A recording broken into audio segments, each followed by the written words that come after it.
Oh, now you guys got to be good. So I'm Scott Teeples, and all of you guys know me, and I appreciate everybody being here. And I think we'll probably have a few others come in a little bit as we go right here.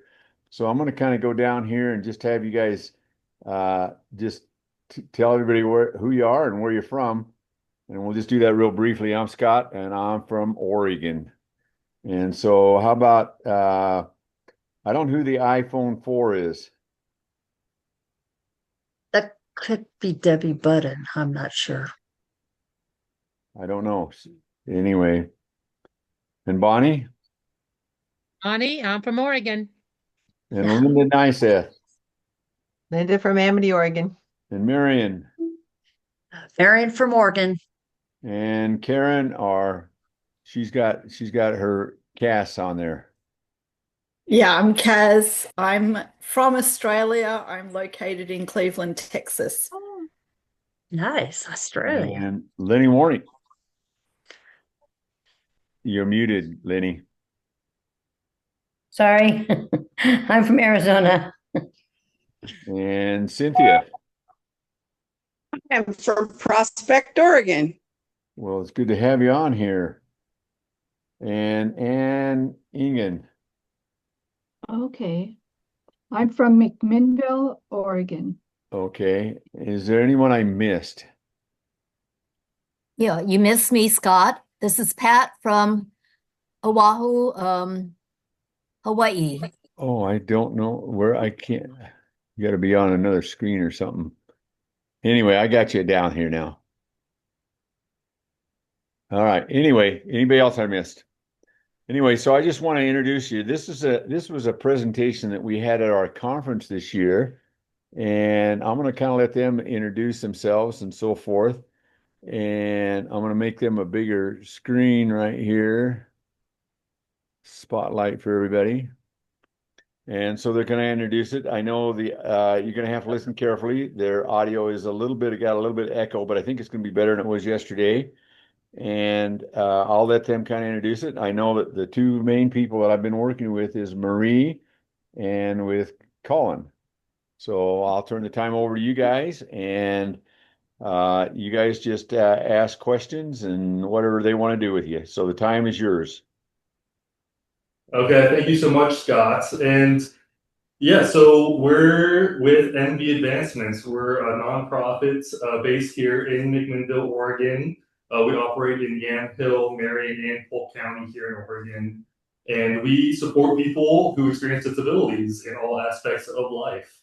We help them find jobs in the community, we help them live, and we help them pursue their hobbies and interests and all sorts of stuff. And we're so excited to share with you our mission and some success stories about some of the people we support in the area, and what we need to do more work like this and support this hidden community of people that goes underappreciated a lot of the time. So we're excited to share the mission with you, and we hope you enjoy it. And we will be sending out a short survey afterwards.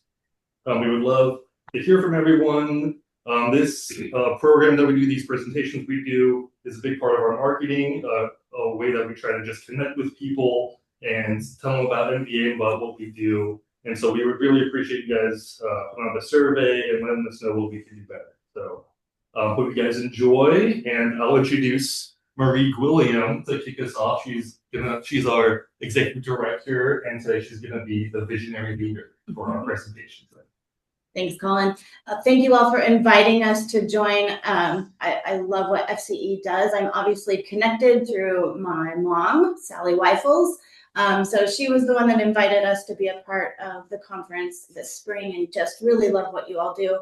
Also want to say, Pat, I want to join wherever you are in Hawaii right now, because it is not Hawaii here in McMinnville, Oregon. What's the temperature there? So yes, my name is Marie Gwilliam. I'm the executive director of MB Advancements, and I was actually connected to our organization when I was much younger. We ran a business out of our house. My father had a bike business, and when I would answer the phone, sometimes it was more difficult to understand some of those customers on the phone. Other times They were calling more often. They used their bicycles for transportation, maybe more than the recreational user. But what I noticed was my dad always treated all of his customers with that same level of respect. So as an adult, I had the opportunity to work at a local coffee shop. And it was there that I met Connie. And Connie had the supports of a job coach. You'll hear more about that later, but what that did for Connie was somebody that helped her really be successful in her position. But Connie changed the way that we operated at the coffee shop. She changed the culture of the environment. She showed us what it was like to really be a part of a team. And she was my absolute most dependable employee. She changed everything for me.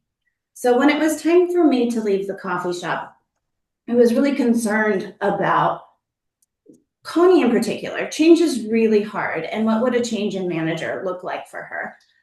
So I called her job coach at MB Advancements and asked what I could do to make that transition easier. And she said, don't worry. She said, that's exactly what we do at MB Advancements. And I knew Connie was going to continue to be successful. In that same phone call, the job coach asked me if I was looking for a job. And a week later, I was offered a position at MB Advancements. And that was 17 years ago. So that first week here, I was reacquainted with some of my dad's bike customers. And I knew I had come full circle, and it's where I'm meant to be. So a little backstory, MV Advancements, founded in 1966. So we are going on 60 years this year. And we support adults with disabilities, as Colin said, in 3 different counties in Oregon through all aspects of their life. In our residential programs, we work with over 50 people, and those living in 24-hour group homes to others who live independently in their own apartments and homes. Our employment services team that you're going to hear a lot from today, we work with over 250 people in all aspects of their career and job search, on into employment. And right now we're working with 88 people that are working independently in local businesses. Our day support activities, so that's the area between work and home, the things that we are interested about, the clubs, our passions. Those people, we work with over 70 now to experience life, those interests, and to build real relationships beyond paid staff. So we are doing a lot as a small nonprofit in Oregon, but we have a lot more to do. Our goal is to be the innovative leader in mental disability services in Oregon. And that's a big lift. So I have I'll share our story during the pandemic. One of my coworkers asked, if your house burnt down today, would you rebuild it exactly the same way? Well, we sat back and we thought, of our services, our day support activities, they were largely facility-based. And so they were most impacted by the stay-at-home orders and distancing. We were totally shut down. In that moment, we said we can sit back and wait for things to return to normal. But we didn't. We took that opportunity to innovate. We asked the people in services what they wanted to do, and we kept on providing service. Not only that, but we've changed the trajectory of that service, and we're doing things that no other provider is doing in the state of Oregon. We're seeing amazing outcomes. So I'm really proud about that.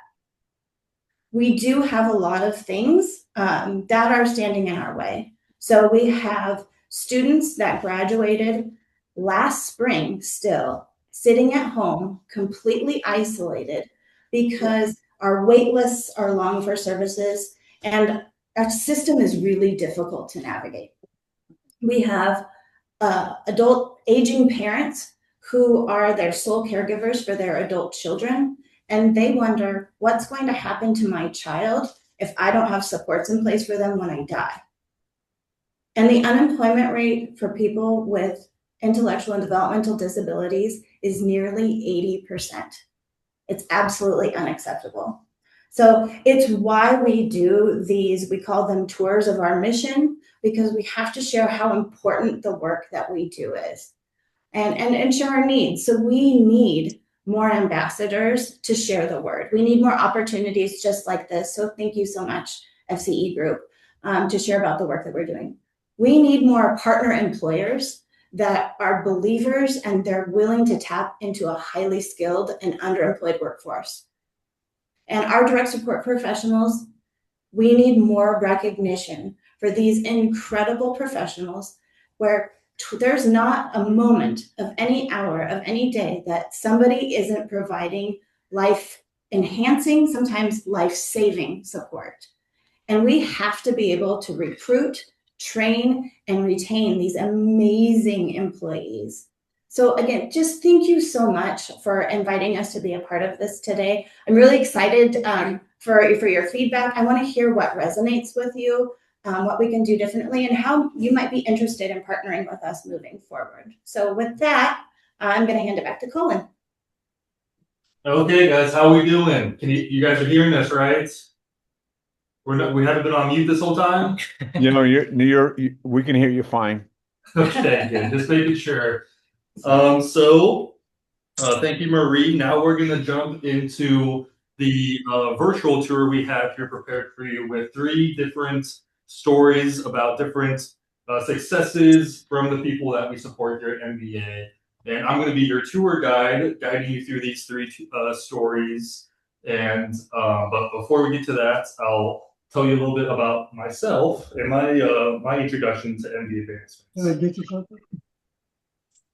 The first time I heard about MBA's mission, it took me back to one of the first jobs I ever worked. I was still in high school at the time, in my hometown of Pendleton, Oregon, and I worked at the local hospital, St. Anthony's, in the kitchen. I was a line cook. On the weekends, I cooked breakfast on the line, and then after school during the week, I would go in and wash dishes. So one day after school, I was having a bad day. Teenage angst at its peak. Then I have to go to work, having a bad day. Here we go again. I show up, and my boss approaches me, and he tells me that there's a new employee here today, and I'll be training him on the dish pit. So I'm like, okay, great. What a perfect day, having a bad time. So I go back to dish pits, and I'm greeted by Nick. And Nick is accompanied by a job coach. And I was unfamiliar with the job coaches at the time. I was told, oh, I have to train a new employee. There's 2 people here. And now I'm training him and he has a job. What's going on? But I soon learned that a job coach is just someone there to help the person get acclimated to the environment, get their feet under them, get some confidence, get the tasks organized and ready to get done. So I reached my hand out to introduce myself to Nick. And Nick, while I'll tell you quickly that Nick is taller than me, and I'm well over 6 feet, and he's twice my size, and he's towering over me. I reach out my hand, hey, how's it going, Nick? And Nick can't even look me in the eye. He huddles back into the corner. He's totally out of his element.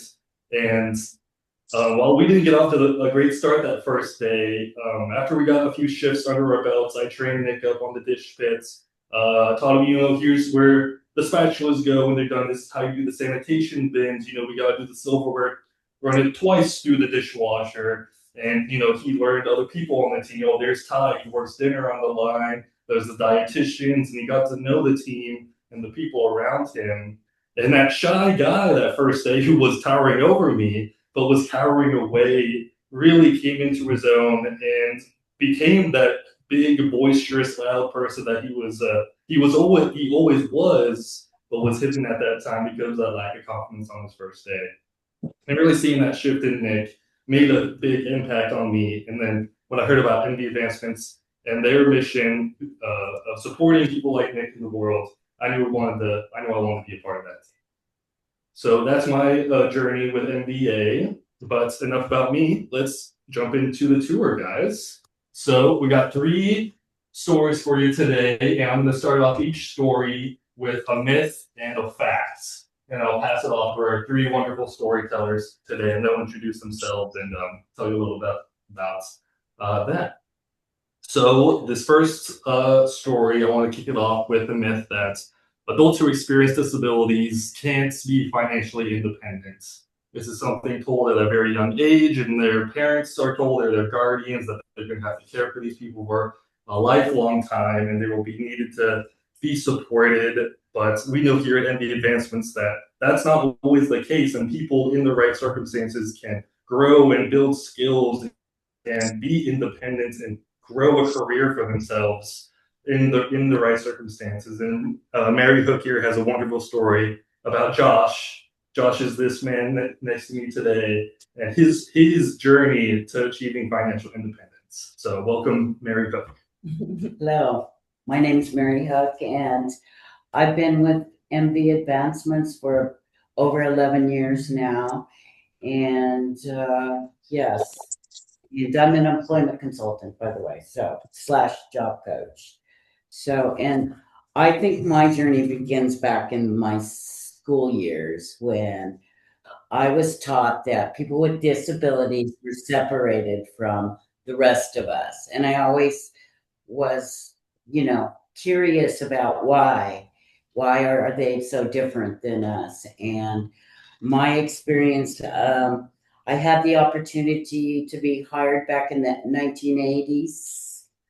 So, and that was about 20 years after the organization began. So I was able to be hired. And when I entered the building, I never felt that feeling before working in an environment like that. So it never left me inside, in that the passion and the spark, it connected in my soul and my heart. And people with disabilities, they were awesome, that you don't get along your journey in life. So when I had the opportunity 11 years ago to be, to sign up to be, actually I was a DSP first, and then I had the opportunity. I knew that I had a good experience in employment, not knowing that I was a job coach along my life. So when I had the opportunity to work with people with disabilities, I thought, well, I can do this. And, this is an individual, was one of my first individuals. His name is Josh, and he taught me a lot as well, how to be the best job coach ever. So, and this is his story. So, and I'm going to read that one. So now let me tell you about Josh. Josh originally entered services at MVA to find employment right out of high school. We supported him in a few jobs, but he started heading down the wrong path, running with the wrong crowd and getting into trouble. He left MV and continued down this path. He eventually got himself into serious legal trouble, and it wasn't until he went to jail that he realized he needed to turn his life around. Josh hit rock bottom, but he was determined to make a change. So he came back to MVA. This is when I first met Josh. He had begun a new role I had begun a new role as a job coach. He was the first individual I supported. Josh worked at Oregon Pride Nurseries. He worked as a manual labor outdoors in all kinds of weather conditions. It was a hard, dirty job, but it was immediately clear that Josh was a hard worker. It was also immediately clear that he wasn't fully satisfied with his job. We had long conversations about his goals and what he truly wanted out of life. That's one thing I have always admired about Josh. He has always had a clear vision of what he wanted. Josh wanted to make more money, have a full-time benefits so he could be independent, and work indoors so he could be out of all kinds of the weather that we are all used to. But more than that, he wanted a family, a wife, kids, and a home of his own. Keep in mind, I had just became a job coach. I was still learning the ropes. And here is a man with this amazing dream for his future. And I'm the one who's supposed to support him on that journey. I was hooked. So Josh and I got to work. The first thing we did was try to advocate with his managers at Oregon Pride that Josh was ready for more responsibilities and wanted to advance his career there. But what you should understand is that in agricultural, working on farms and out in the field, it is mostly Spanish-speaking workers. That was no problem for Josh. He taught himself English and was bilingual. But that was a problem for me. He would, years ago. Well, it is still like it's brand new. Well, it's been covered still yesterday. Can someone mute their audio? We're getting some background. Oh, thank you. he would have. Oh, I think it's you, Janet. Is it okay if you mute? Pardon? Is it okay if you mute your mic, please, Janet? I still can't. There we go. Thank you. Okay, so that was a problem for me. He would have to be my interpreter in all of these discussions about how Josh could advance in his career. He was just as much my advocate as I was his. After putting in the hard work at Oregon Pride, it was clear that he wasn't going to accomplish his dream there. So it was time to move on. We found Josh a job at Monrovia Nurseries, working as a craftsman nursery worker. The job was seasonal, but if Josh could prove himself, they said they would hire him full-time and he would have full-time benefits, higher pay, and opportunities for advancements. We knew this was his chance. Josh worked very hard every single day out in the fields, enduring the hot weather conditions that he disliked so much. While he was out there, I was in the HR office forming relationships with the staff, his direct supervisors, and on-site nurse, anyone I could talk to advocate for Josh. It was a long and hot summer, but when autumn came, our work paid off. Monrovia Nurseries eagerly offered Josh a full-time position with a raise, benefits including PTO and 401k. He had earned it. Josh accomplished another part of his dream there as well. He met his wife, Karen, who's in the picture there. Josh had checked a lot of boxes on his dream. He had a great full-time job with benefits. He was in a healthy, loving relationship with Karen, but he was still working outdoors, determined to get out of the weather like he had always dreamed of. Josh and I kept working. That's when we found Empower, a job that checked every box.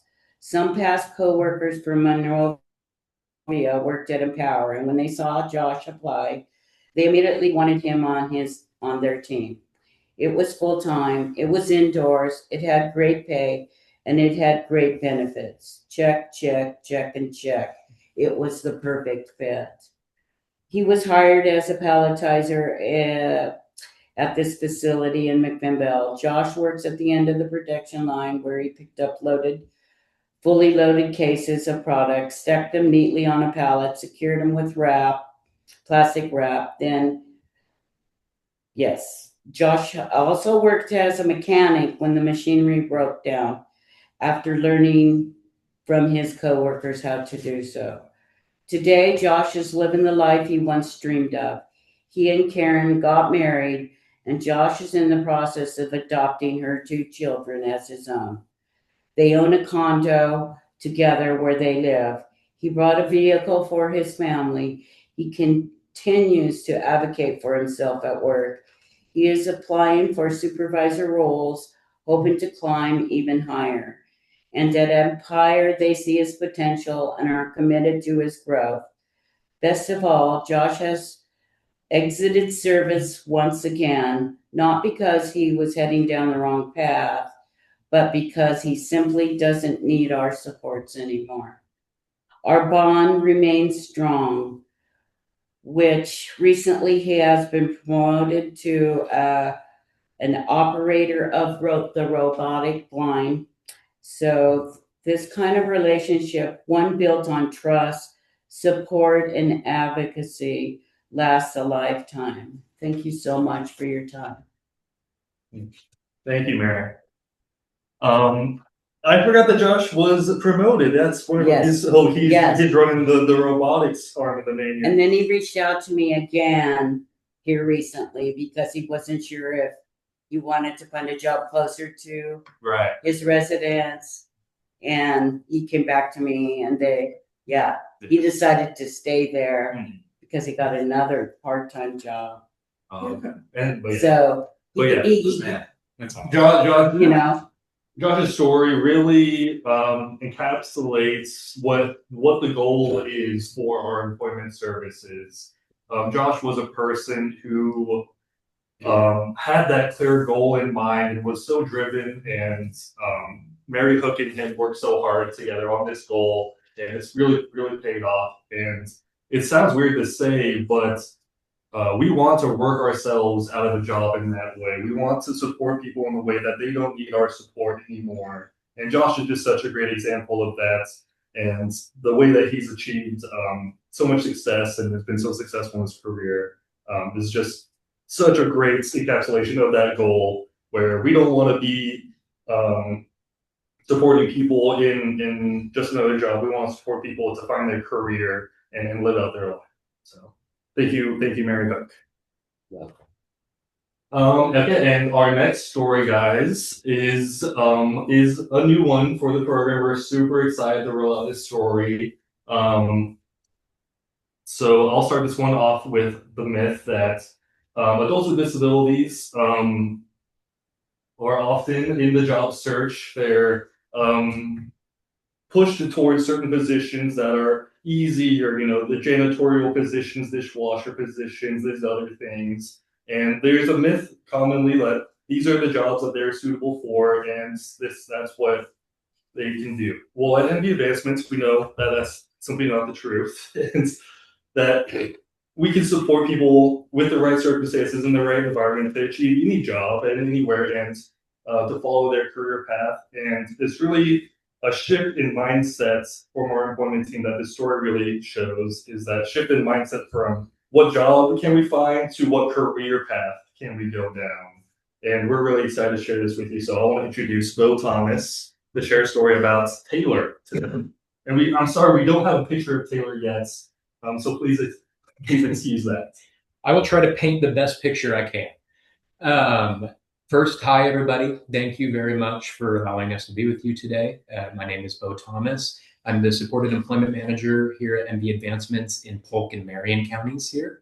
And very similar to Mary, my exposure to the people with disabilities really started in my school setting very early on. I was intentional about trying to make every elective credit that I had available go towards peer tutoring and volunteer class aiding. So I would go to math classes, history, science classes with people with disabilities. It was my favorite part of the day, just getting to hang out with people, getting to learn different perspectives. It was a great opportunity. And I knew that when my career path came, I wanted to help people. I just didn't really know what that looked like yet, and didn't know that getting to help in this field would be a career choice at that time. When I graduated, I got into criminal justice. I was very fortunate to get my degree, but a couple of years before that, I had the opportunity to come and shadow what a day in the life of an employment consultant looks like here at MD Advancements. And I was very quickly enamored with the inclusive, collaborative environment that it holds while getting to work side by side with people who are asking for a chance. Asking to hear, yes, you can, instead of no, you can't, which is so common in this field. I have a front row seat at professional growth now, which allows me, and I feel like everybody else in this room can agree with, helps our professional growth at the same time. It's a very infectious field environment, just collaboration all around to be with. But enough about me. Today, I'm super duper excited to share one of those stories, a true tale of innovation, story about choosing a new path, like Colin had talked about, discovering purpose, building a future with your own two hands. I'm very happy to share Taylor's story with you today. Before Taylor entered services with MD Advancements, life looked very different for him. He had faced legal trouble, his freedom was limited, and he was stuck. Not because he had lacked potential, but because he didn't have direction. He didn't have proper support in place. His opportunities were opportunities that matched who he really was. In December of 2019, Taylor entered supported employment services with MB Advancements. And as fate would have it, I was within my first few months here and had gotten to a point where I was starting to develop a workload of my own and was paired to work with Taylor and support him on his career journey. The first year was all about helping Taylor reintegrate into the community, rebuilding trust, rebuilding structure, and rebuilding his confidence. And work is a very big key part of all of those factors. Everybody knew that Taylor understood one thing extremely clearly. Staying busy and staying productive is what helps him stay focused and helps him stay grounded. Taylor tried out different jobs in the community, such as food service, customer service, security, anything that could give him experience, stability, and a sense of purpose. None of it clicked. He would stay at a job for 6, 8 months, maybe a year sometimes. He didn't feel really connected to any of those jobs. And without that connection, you can get the paycheck, but that long-term success isn't possible. That's when MVA and the rest of Taylor's support team asked a powerful question. How do we stop asking Taylor what job he wants? And how can we start figuring out what career he wants instead? And that shift in thinking is what ended up changing everything for him. During that conversation, Taylor's vocational rehab counselor at that time, Shane Olson, brought up an idea. What about welding? A skilled trade. Something hands-on, something steady, something Taylor could build a real future on. And thanks to vocational rehab funding, welding school was a real opportunity for him. Taylor very quickly after enrolled into RNS Welding School, a local program in the Salem area, and really thrived throughout it. Taylor showed up every single day. He never took a day off. There was an ice storm during his cohort, and his class was canceled for 3 straight days. The first question he asked me, and the first question he asked me the night before he even had to be out, was, how can I make these days up? When Taylor commits, you will get every single bit of energy and determination that one could ever ask for. His instructors saw that same dedication that we see here at MB Advancements. The entire Polk and Marion supported employment team has supported him every step of the way, not like a service provider, but like a friend that believed in him just like he deserves. 8 hours a day, 5 days a week, 15 consecutive weeks, Taylor showed up, went through that program, and his staff were there to go through that program with him. After several months of long and hard work, Taylor earned his welding certificate, and his determination did not stop there. Upon completion, his focus directly turned towards how he can get his license. He was already consecutively working on obtaining his permit while going to welding school and moved right into driving school once his schedule allowed. He now has his driver's license and is planning to save his income when he obtains a welding position to save for his very own car, a Dodge Charger. What year? Knowing Taylor, more vintage, the better. Taylor's story reminds us that sometimes the path forward isn't just about finding a job. It's about discovering what your calling is. When that right opportunity meets that right support, lives can change in ways no one ever thought was possible. Thank you, guys. Yeah. Absolutely. Thank you, Bo.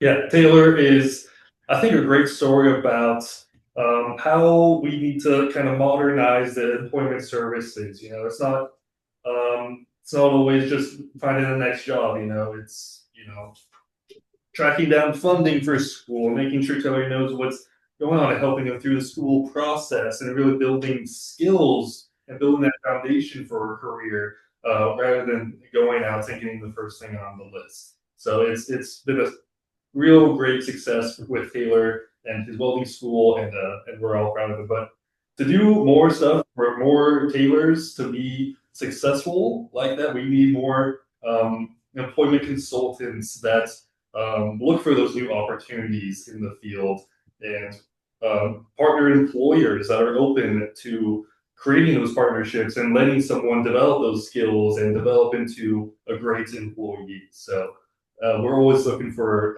employers to partner with and great employees to help the people with this.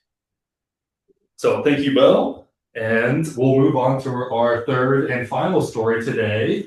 A big reveal. This story features. Whoa! Lights flicker. See, we got some production value. You know, we got a nice show going. So I'll start this one off with the myth that adults with disabilities. It is. We are flickering. We are flickering. Adults with disabilities. I see a question in the chat. We'll get the questions in a little bit. If you have questions, feel free to send them in the chat or hold them to the end. But so Alice's story really encapsulates the myth that adults with disabilities are sometimes labeled as dangerous, as Travis will get into, and other service providers in Oregon and across the nation will see this label and will refuse service to them. They'll pass, and because it's more work. But NBA saw what was happening and saw these people who were labeled this way, and they weren't receiving the employment services that they deserve. So when we had a referral from one of these people, we decided we were not going to be like other service providers. We're not going to turn these people away, and we're going to help them. Help support them to live their best lives. So I'm going to introduce Travis today to tell you about Miss Alice here. How's it going? My name is Travis Van Zant. I've been working with MBA 6 years now as an employment consultant. The kind of role of an employment consultant is that, as Mary and Bo had explained, is helping people find work and then also integrate into that work and be successful long term, and then to eventually fade away and allow that person to stand on their own 2 feet. And Alice here, who I'll be talking about, is a fantastic example of this.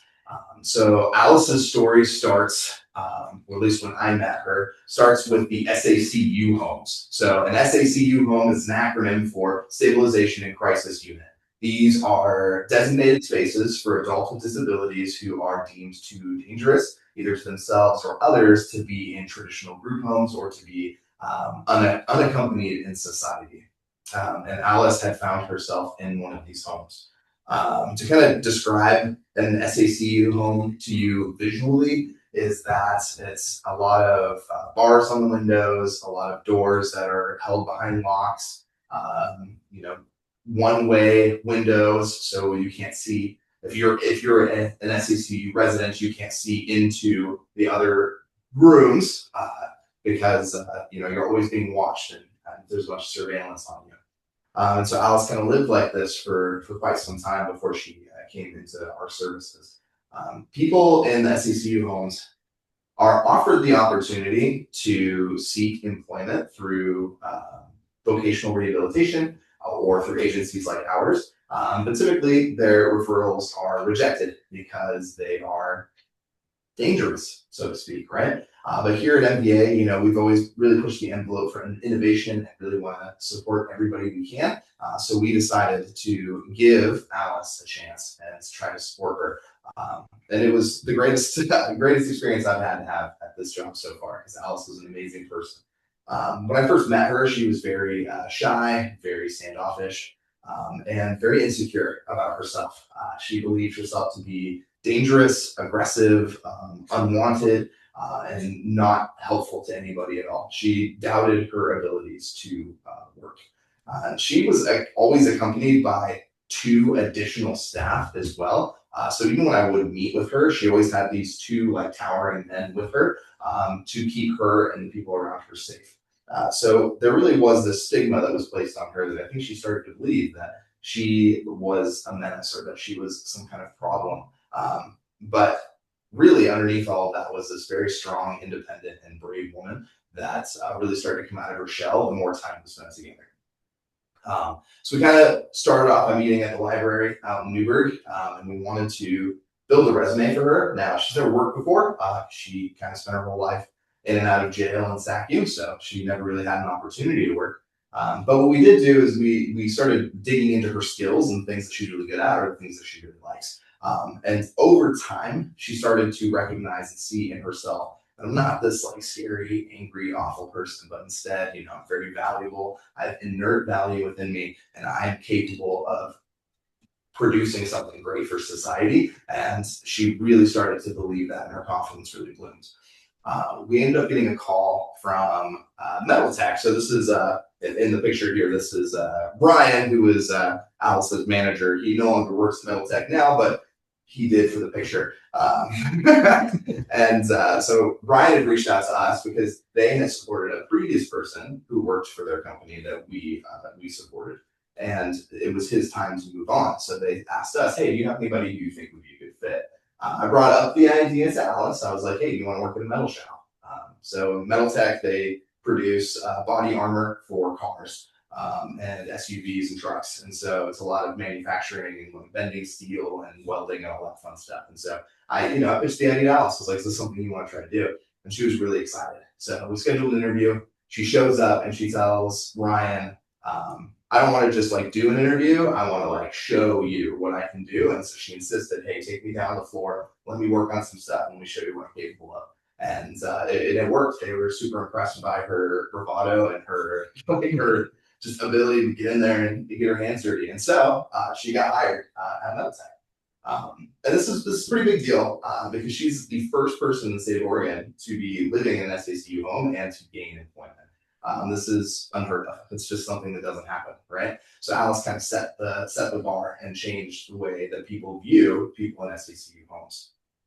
And on top of that, she ended up encouraging other members of the people who were in her house that she lived in. So other SACU residents saw Alice's success, saw that she got to leave the house and go and be in the community and get a paycheck and do things that mattered. So they were really encouraged by that idea. So they started applying as well to get services from us. So now Alice set the stage, but she is not the only person who lives in those homes who is found employment. We actually support several people now and hope to support even more in the future. And then that's not even where Alice's story ends. Because of her commitment and her stronghold on this job, she was able and capable to move out of SACU home. So to end up in those spaces, you get a court order, this is where you're living now. She managed to get a court order to be removed. She does not need that support anymore. She doesn't need two people following her around anymore, doesn't need to live in that space. She now can live in her community and do what she wants to do. Among those things is she's part of Special Olympics now. She does weightlifting for Special Olympics. She can throw you through a wall. And she also goes to a church that she really likes. She has a Bible study group that she does. She is just living life to the fullest, all because she was given an opportunity from an employer who looked past her past and looked past maybe the labels and the things put on her, and instead held her to a standard and said, you know what?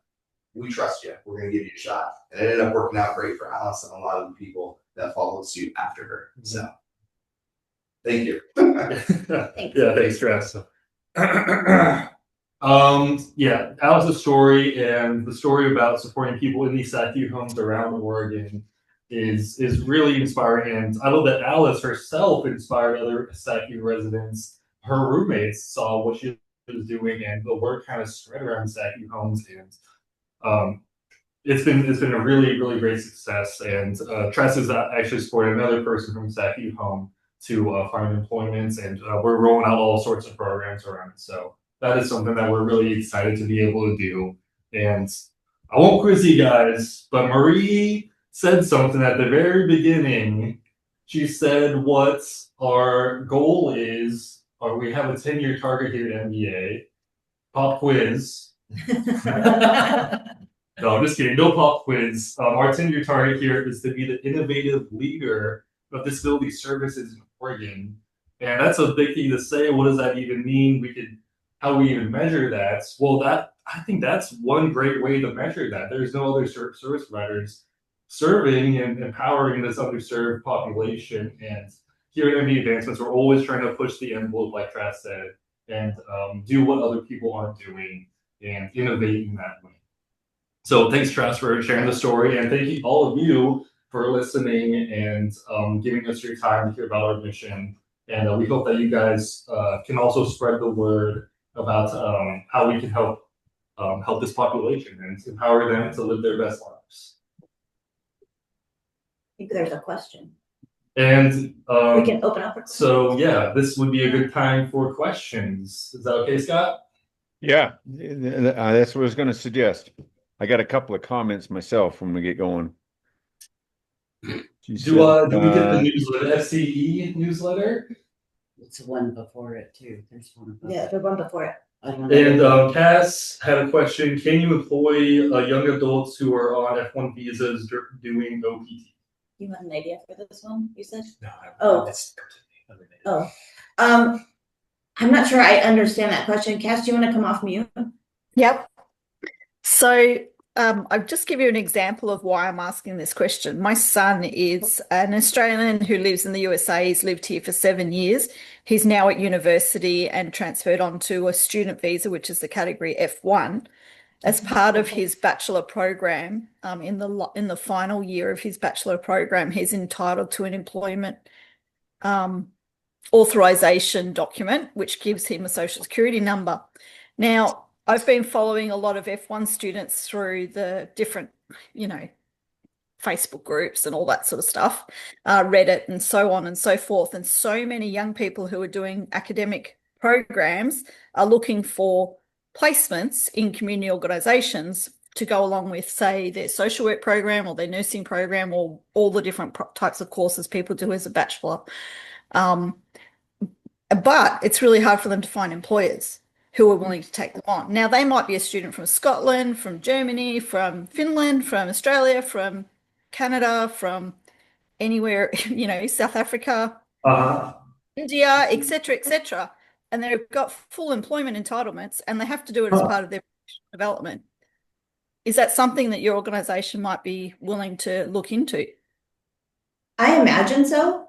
And anybody that we could employ absolutely legally. Yeah. It's interesting because we do, and I think maybe this might be an issue for some of those students. We do look for that longer term employee because you look around even this table and the amount of years that we all have in service, that continuity of service in our field is so important. But I know there's such a shortage and need of direct support professionals across the nation, in our services, in elder care, like just across the board. So I think there's probably a lot of opportunities if somebody were willing to look at that direct support professional line of work. Yep. Okay. I'll correspond with you privately about that. Yeah. Okay, awesome. Okay, then I see your other question, Cass. Do you get the newsletter? Do you mean the FCE newsletter? We'll have to sign up. Yeah, we need to. We don't. We will sign up. We need to sign up. I was a mom on that one. I did. Mom is.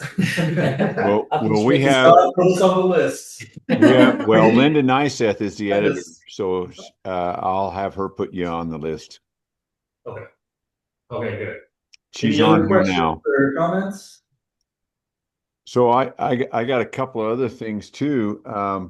I just want to remind everyone that there will be a survey, and the only way I can I don't have the emails of everybody on here exactly who it is, so I will put that on the website, on the Oregon FCE website, next to where this recording is.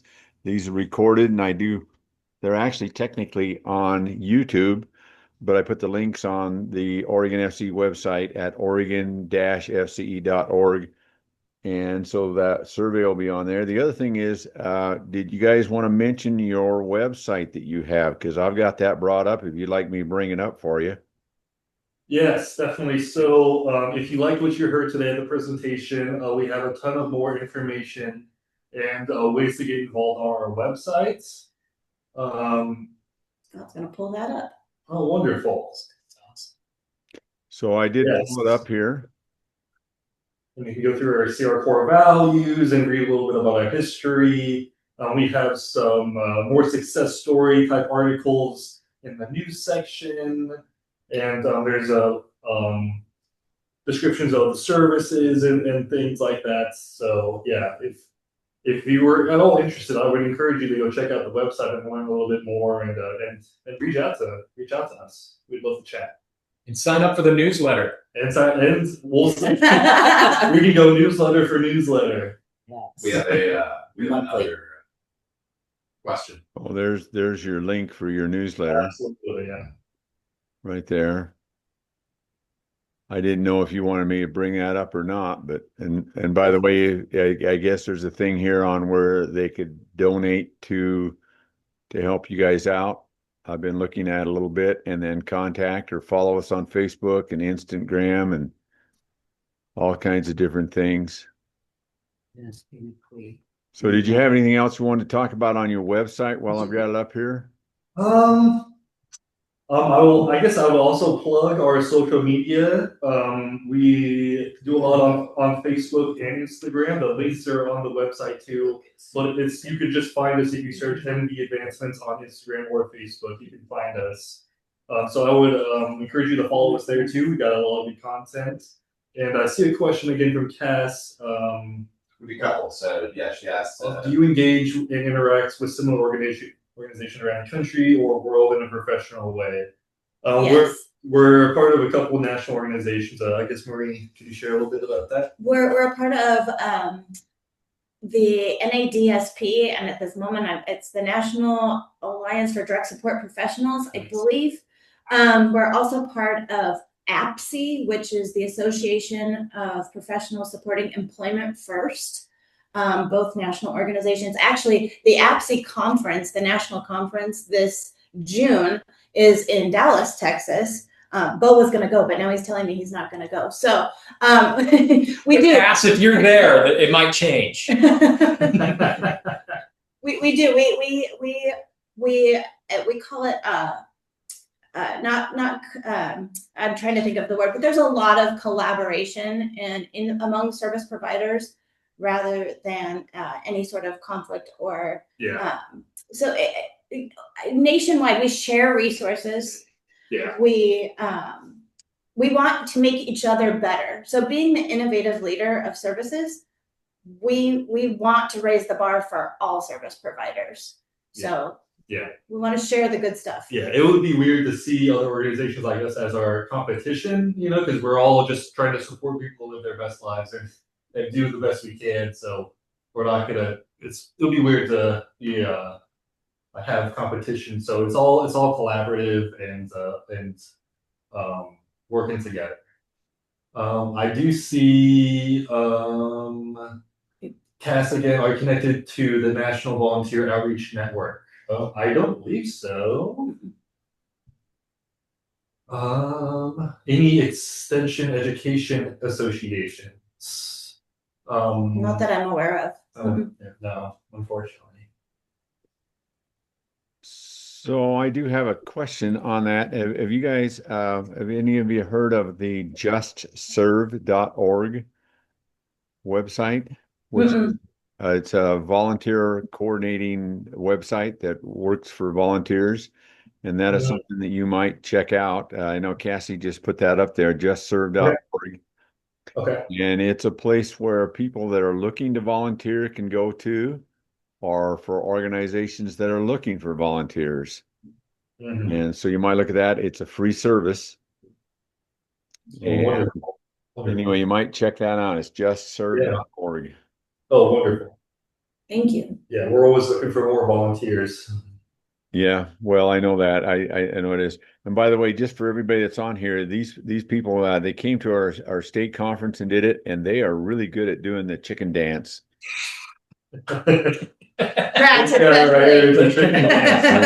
We can thank Marion Baines for the suggestion on that, because we had a lot of fun doing that. And so forth. Well, has anybody else got any questions or comments? And before we go, I just want to tell everyone that's on here, the participants, how much I appreciate you supporting us. This is actually our 61st Zoom. We started this back in the COVID era, and it's been going on now for 5 years. We're just starting our 6th year.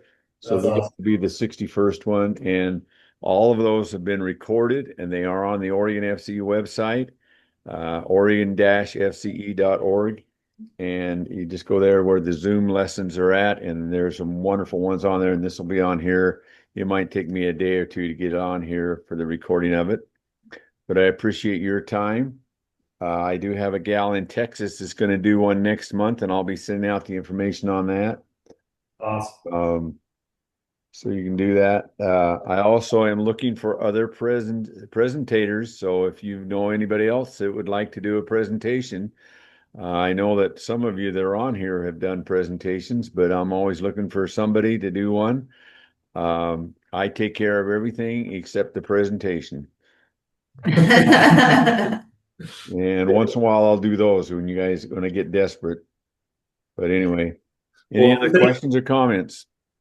I'm actually going to turn the recording off. And if you want to, you can just visit. And as soon as I find out where the recording button is to turn it off. Thank you all for coming and sharing